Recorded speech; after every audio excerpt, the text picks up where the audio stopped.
माँ और पत्नी, ये कहानी आपकी धारणा बदल देगी। महिलाओं को तो एक बार ज़रूर सुननी चाहिए। हर माँ हर बीवी अपने बच्चों और पति के घर लौटने का इंतज़ार करती है। उनसे पूछती है कि दिन भर में सब ठीक था या नहीं।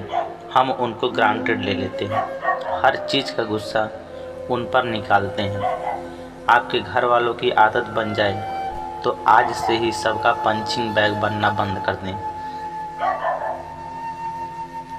बेटा घर में घुसते ही बोला, मम्मी कुछ खाने को दे दो यार, बहुत भूख लगी है। यह सुनते ही मम्मी बोली, मैं बोली थी ना टिफिन लेकर जाया कर कॉलेज, सब्जी तो बना ही रखी थी।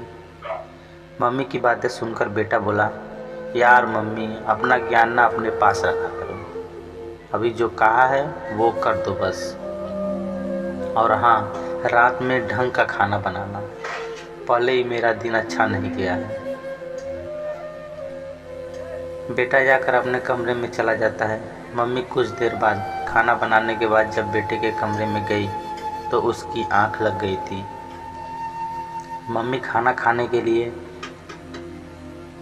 उसको जगा दिया कि कुछ खाकर सो जाए। बेटा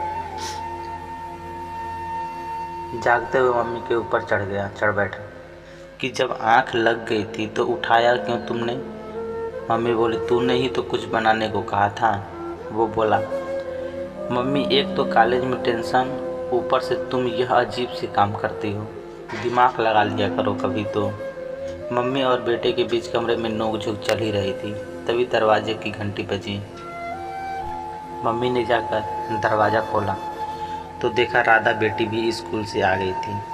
मम्मी ने राधा से प्यार से पूछा, आ गई मेरी बेटी, कैसा था दिन। राधा बैग पटक कर बोली, मम्मी आज पेपर अच्छा नहीं हुआ। मम्मी बोली, कोई बात नहीं बेटी, अगली बार कर लेना। मम्मी की यह बात सुनकर राधा चीख कर बोली, अगली बार क्या, रिजल्ट तो अभी खराब हुआ है ना। मम्मी यार तुम जाओ यहाँ से, तुमको कुछ नहीं पता। राधा की मम्मी का नाम महालक्ष्मी था। मम्मी राधा के कमरे से बाहर निकल आई और अपना काम करने में लग गई। अब धीरे धीरे शाम हो चुका था। शाम को जब महालक्ष्मी के पतिदेव घर आए तो उनका भी मुंह लाल था।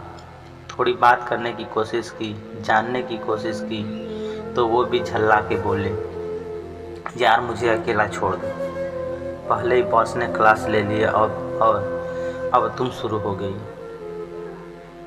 आज कितने सालों से यही सुनती आ रही थी महालक्ष्मी, सबकी पंचिंग बैग बन गई थी। महालक्ष्मी ने गुस्से से अपने मन में ही सोचने लगी, हम औरतें भी ना अपनी इज्जत करवानी आती ही नहीं।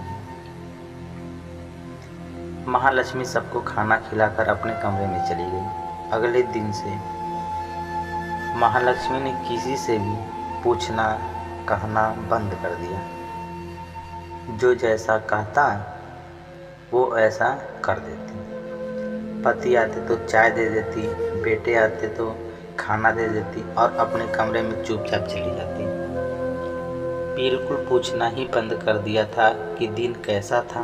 बेटा कॉलेज और बेटी स्कूल से आती, महालक्ष्मी कुछ ना बोलती ना पूछती थी। यह सिलसिला काफ़ी दिनों तक चला और उसके पति महालक्ष्मी के पास आए और बोले, तबीयत ठीक है ना, क्या हुआ है, इतने दिन से चुप हो। बच्चे भी हैरान थे। थोड़ी देर चुप रहने के बाद महालक्ष्मी बोली, मैं तुम लोगों को पंचिंग बैग हूँ क्या, जो आता है अपना गुस्सा या अपना चिड़चिड़ापन मुझ पर निकाल देता है। मैं भी इंतज़ार करती हूँ तुम लोगों का पूरा दिन काम करके कि अब मेरे बच्चे आएंगे, मेरे पतिदेव आएंगे, हम साथ बैठकर खाना खाएंगे, दो बोल बोलेंगे प्यार के। और तुम लोग आते ही मुझे पंच करना शुरू कर देते हो। अगर तुम लोगों का दिन अच्छा नहीं गया तो क्या वो मेरी गलती है? हर बार मुझे झिड़कना सही है क्या? कभी तुम लोगों ने मुझसे पूछा है कि मुझे दिन भर में कोई तकलीफ़ तो नहीं हुई है? महालक्ष्मी की यह बात सुनकर तीनों चुप थे। महालक्ष्मी ने फिर बोली, दरवाजे पर लटका पंचिंग बैग समझ लिया है मुझे, जो आता है मुक्का मार के चलता बनता है। महालक्ष्मी की बातें सुनकर तीनों की आंखों में आंसू आ गए और महालक्ष्मी से लिपटकर रोने लगी। उन्हें अपने किए पर पछतावा हो रहे थे। अब उन्हें सब समझ आ चुका था।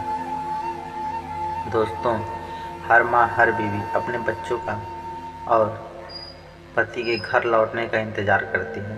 उनसे पूछती है कि दिन भर सब ठीक था या नहीं, लेकिन कभी कभी हम उनको ग्रांटेड ले लेते हैं, हर चीज़ का गुस्सा उन पर निकालते हैं। कभी कभी तो यह ठीक है, लेकिन अगर ये आपके घर वालों की आदत बन जाए तो आप आज से ही सबका पंचिंग बैग बनना बंद कर दें। तो आप लोगों को ये कहानी कैसी लगी कमेंट सेक्शन में कमेंट करके ज़रूर बताइएगा। अगर अच्छी लगी हो तो एक लाइक और हमारे चैनल को सब्सक्राइब करके ज़रूर जाइएगा। बहुत ही जल्द मिलेंगे एक नई सोच के साथ, एक नई कहानी के साथ। तब तक के लिए दोस्तों, आप लोग अपना ख्याल रखें। धन्यवाद।